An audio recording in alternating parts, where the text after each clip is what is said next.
Hi friends, ప్రపంచంలో అతిపెద్ద oil well ఇండియాలో ఉంది. రోజు రోజుకి పెట్రోల్ డీజిల్ రేట్స్ పెరుగుతూ వస్తున్నాయి. అసలు ఈ పెట్రోల్ డీజిల్ ఎక్కడి నుంచి వస్తాయో మీరు ఎప్పుడైనా ఆలోచించారా? ఆయిల్ని సముద్రం లోపల నుంచి ఎక్స్ట్రాక్ట్ చేస్తారు అని మనలో చాలా మందికి తెలిసే ఉంటుంది. కానీ ఇండియాలోనే ఒక ఆయిల్ వెల్ ఉంది అన్న విషయం మీకు తెలుసా? ఇప్పటి నుంచి మనం ఆయిల్ని ఎక్కువగా అరబ్ కంట్రీస్ నుంచి ఇంపోర్ట్ చేస్తూ ఉన్నాం. అందుకే ఇండియా ప్రతి విషయంలో కూడా సెల్ఫ్ సఫిషియెంట్గా ఉండాలి అనుకుంటుంది. అందువల్లే ఇండియాలో చాలా వేగంగా గ్రీన్ హైడ్రోజన్ ఉత్పత్తి జరుగుతుంది. ఈ రోజు వీడియోలో ఆయిల్ వెల్ని ఎలా కనిపెట్టాలో తెలుసుకుందాం. అంతేకాదు భూగ్రహం మీద ఉన్న 70% నీటిలో ఆయిల్ని ఎలా బయటకు తీస్తారు అనే విషయం గురించి కూడా మాట్లాడుకుందాం.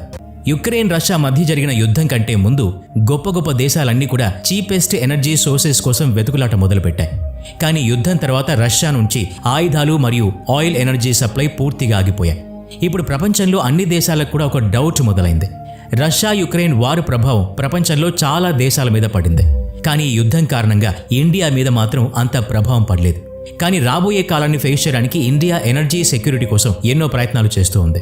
అందుకోసం సోలార్ ఎనర్జీ అండ్ విండ్ ఎనర్జీని ఉపయోగించవచ్చు. కానీ ఈ ఎనర్జీస్ని సంవత్సరం అంతా జనరేట్ చేయలేం. వీటికి బదులుగా న్యూక్లియర్ ఎనర్జీని ఉపయోగించవచ్చు. కానీ న్యూక్లియర్ ఎనర్జీని డెవలప్ చేయడం చాలా పెద్ద ఛాలెంజ్ అని చెప్పాలి. ఈ మధ్య కాలంలో ఎలక్ట్రిక్ వెహికల్స్ ఎక్కువగా పాపులర్ అవుతూ ఉన్నాయి. కానీ యూసేజ్లో డీజిల్ ఆర్ పెట్రోల్ వెహికల్స్ అంత కంఫర్టబుల్గా ఏం లేవు. ఇలాంటి ఇబ్బందులు ఎదుర్కోవడానికి ఇండియన్ గవర్నమెంట్ కొన్ని రోజుల ముందు 20,000 కోట్ల రూపాయల బడ్జెట్తో పాటు రాష్ట్రీయ హరిత హైడ్రోజన్ మిషన్ని ఆమోదించాలి అని చాలా పెద్ద నిర్ణయం తీసుకుంది. ఈ మిషన్ ద్వారా హైడ్రోజన్ ఎనర్జీ జనరేట్ చేసి దేశాన్ని డెవలప్ చేయడమే ఇండియన్ గవర్నమెంట్ యొక్క ముఖ్య ఉద్దేశం. హైడ్రోజన్ ప్రకృతిలో ఎక్కువ మొత్తంలోనే అవైలబుల్గా ఉంది. కానీ దాన్ని మనం ఒక పద్ధతి ప్రకారం ఉపయోగించుకోవాలి. ఈ వీడియోలో ఈ మిషన్ గురించి పూర్తిగా తెలుసుకుందాం. అసలు ఈ గ్రీన్ హైడ్రోజన్ అంటే ఏమిటి? ఎలక్ట్రోలిసిస్ ద్వారా నీటి నుంచి హైడ్రోజన్ తీయడాన్ని గ్రీన్ హైడ్రోజన్ అంటారు. గ్రీన్ ఎనర్జీని ఉత్పత్తి చేయడానికి విండ్ ఆర్ సోలార్ ఎనర్జీ లాంటి రెన్యూవబుల్ సోర్సెస్తో తయారైన ఎలక్ట్రిసిటీని యూజ్ చేస్తారు. ఎవ్రీ యూనిట్ ఆఫ్ హైడ్రోజన్లో చాలా ఎక్కువ మొత్తంలో ఎనర్జీ ఉంటుంది. అందుకే ఈ ఎనర్జీని క్లీన్ ఎనర్జీ అంటారు. ట్రాన్స్పోర్ట్, ఫెర్టిలైజర్, స్టీల్ ఫ్యాక్టరీస్లో ఈ ఎనర్జీని ఎక్కువగా ఉపయోగిస్తారు. కానీ హైడ్రోజన్ ఎనర్జీని ఎందుకు ఎక్కువగా ఉపయోగిస్తున్నారు? గ్రీన్ హైడ్రోజన్ని కాన్స్టెంట్ ఎనర్జీ సోర్స్ అంటారు. దీని ద్వారా వేరే ఎనర్జీ సోర్సెస్ మీద ఆధారపడే అవసరం ఉండదు. ప్రతి దేశం కూడా కార్బన్ ఎమిషన్స్ని అండ్ పొల్యూషన్స్ తగ్గించడానికి గ్రీన్ ఎనర్జీ ఒక ఆల్టర్నేటివ్ సోర్స్ అని భావిస్తూ ఉంది. గ్రీన్ హైడ్రోజన్ జనరేట్ చేయడానికి ఇండియా దగ్గర ఏం ప్లాన్ ఉంది? Indian government green hydrogen energy ఉత్పాదన కోసం దాదాపు 20,000 కోట్ల రూపాయలని వెచ్చించింది. దీంట్లో 17,490 కోట్ల రూపాయలని ఉత్పాదన కోసం ఉపయోగపడే కొన్ని స్కీమ్స్ మీద వెచ్చించింది. 1,400 కోట్ల రూపాయలని పైలట్ ప్రాజెక్ట్స్ కోసం వెచ్చించింది. వీటితో పాటు డెవలప్మెంట్ కోసం 400 కోట్లని, మిగతా కొన్ని మిషన్స్ కోసం 380 కోట్ల రూపాయలని వెచ్చించింది. మన గవర్నమెంట్ గ్రీన్ హైడ్రోజన్ ఎనర్జీ మీద ఇన్వెస్ట్మెంట్ కోసం ఎలక్ట్రోలిసిస్ ప్రాసెస్ మీద దృష్టి పెట్టింది. ఇండియన్ గవర్నమెంట్ 2030 కల్లా 50 లక్షల టన్నుల గ్రీన్ హైడ్రోజన్ ఉత్పత్తి చేయాలని ఒక టార్గెట్ని ఫిక్స్ చేసింది. అందుకోసం దాదాపు 20,000 కోట్ల రూపాయల బడ్జెట్ను కూడా మంజూరు చేసింది. వారణాసి మరియు దగ్గరలో ఉన్న క్షేత్రాల్లో ఈ గ్రీన్ హైడ్రోజన్ ఎనర్జీ ప్రొడక్షన్ జరిగే ఇండస్ట్రీస్ని నిర్మించనున్నారు. సైంటిస్టుల ప్రకారం నెక్స్ట్ 7 ఇయర్స్లో 50 lakh టన్స్ ఆఫ్ గ్రీన్ హైడ్రోజన్ని ఉత్పత్తి చేయబోతోంది ఇండియా. ముందుగా ఈ హైడ్రోజన్ ఎనర్జీ వల్ల పబ్లిక్కి ఎలాంటి ఉపయోగం ఉంటుందో తెలుసుకుందాం. IIT BHU hydrogen scientist doctor Priyatam Singh ప్రకారం 1 లీటర్ పెట్రోల్కి ఈక్వల్ అయ్యే గ్రీన్ హైడ్రోజన్ పెట్రోల్ కంటే 25 రూపాయలు తక్కువ ధరకే లభిస్తుంది. ప్రీతమ్ సింగ్ మిర్జాపూర్లో బీజిల్ గ్రీన్ ఎనర్జీ అనే ఒక పైలట్ ప్లాంట్ని తయారు చేశారు. 1 లీటర్ పెట్రోల్ 105 రూపాయలకు దొరుకుతోంది. దీంట్లో 3.54 మెగా జోల్ ఎనర్జీ లభిస్తుంది. ఈ ఎనర్జీతో 100cc బైక్ 60 కిలోమీటర్ల వరకు నడుస్తుంది. అయితే కేవలం 80 రూపాయల గ్రీన్ హైడ్రోజన్తోనే లీటర్ పెట్రోల్తో జనరేట్ అయ్యే ఎనర్జీ లభిస్తుంది. అంటే ఇక్కడ హైడ్రోజన్ పెట్రోల్ కంటే 25 రూపీస్ చీప్గా దొరుకుతుంది. అయితే హైడ్రోజన్ని లిక్విడ్ ఫామ్లోకి మార్చి పెట్రోల్ ట్యాంక్లో ఉంచాల్సి ఉంటుంది. హైడ్రోజన్తో నడిచే వాహనాలు వాతావరణంలో పొల్యూషన్ కూడా తగ్గిస్తాయి. ప్రతి సంవత్సరం ఒక ప్లాంట్ నుంచి 500 టన్నుల హైడ్రోజన్ని జనరేట్ చేయొచ్చు. ప్రీతమ్ సింగ్ ప్రకారం ఫ్యూచర్లో చాలా పైలట్ ప్లాంట్స్ ఓపెన్ చేయాల్సి ఉంటుంది. అలా చేస్తే ప్రతి సంవత్సరం ఒక్కో ప్లాంట్ 500 టన్నుల హైడ్రోజన్ను ఉత్పత్తి చేస్తుంది. రైతుల సహాయంతో పంట నుంచి వచ్చే వేస్ట్ని ఉపయోగించుకొని హైడ్రోజన్ని ఉత్పత్తి చేయొచ్చు. ఈ మిషన్ ద్వారా ఫ్యూచర్లో గ్రీన్ హైడ్రోజన్ ఎనర్జీ డెవలప్మెంట్ పెరుగుతూ ఉంటుంది. ఇక్కడ మనం పంట నుంచి వచ్చే వేస్ట్ని యూజ్ చేసుకొని హైడ్రోజన్ని జనరేట్ చేయొచ్చు. ఆ తర్వాత Indian government hydrogen transport and storage విషయంలో చాలా జాగ్రత్తలు తీసుకోవాలి.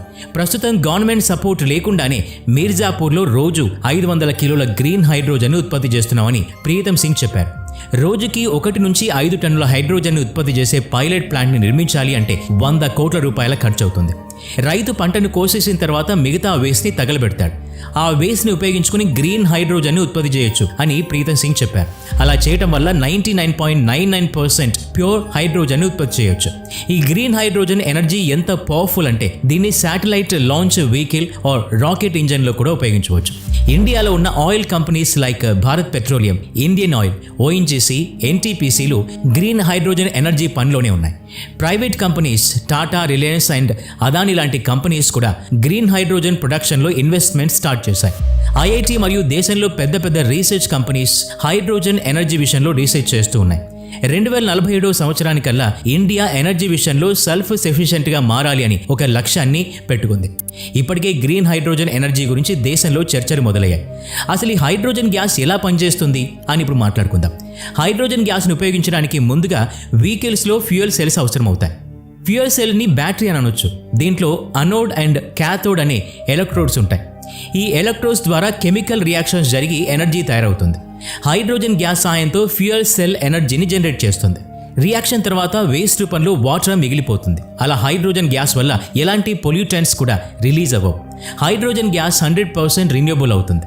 ఈ హైడ్రోజన్ గ్యాస్ని జనరేట్ చేయడానికి natural gas, biomass, solar and wind ఎనర్జీని ఉపయోగిస్తారు. ఈ హైడ్రోజన్ ఎనర్జీని కార్ లేదా పెద్ద పెద్ద వెహికల్స్లో ఉపయోగించవచ్చు. అంతేకాదు ఎలక్ట్రిసిటీ లాగా కూడా ఈ ఎనర్జీని ఇళ్లలో వాడుకోవచ్చు. నేల కింద గ్యాస్ అండ్ ఆయిల్ వెల్స్ని ఎలా కనిపెట్టొచ్చు అని ఇప్పుడు మాట్లాడుకుందాం. గ్యాస్ ఆర్ ఆయిల్ వెల్స్ కోసం దాదాపు 200 అడుగుల వరకు బోరింగ్ వేస్తారు. దాదాపు 2.5 కిలోగ్రామ్ డైనమైట్ని కింద ఫిక్స్ చేసి బ్లాస్ట్ చేస్తారు. దాంతో 10 కిలోమీటర్ల రేంజ్లో భూమి అంతా ధ్వంసం అయిపోతుంది. బ్లాస్ట్ జరిగిన జనరేట్ అయ్యే వేవ్స్ని ఎర్త్ క్వేక్ని మెజర్ చేసే డివైస్తో రికార్డ్ చేస్తారు. ఆ తర్వాత ఈ డేటాని జియాలజిస్టులు సూపర్ కంప్యూటర్ సాయంతో అనలైజ్ చేస్తారు. ఈ అనలైజ్ చేయడంతో గ్యాస్ ఆర్ ఆయిల్ ప్లేస్ని కనిపెట్టవచ్చు. తర్వాత అక్కడ బావిలా తవ్వుతారు. సముద్రపు నీటి అడుగున గ్యాస్ ఆర్ ఆయిల్ రిజర్వ్స్ని ఎలా కనిపెడతారు ఇప్పుడు తెలుసుకుందాం.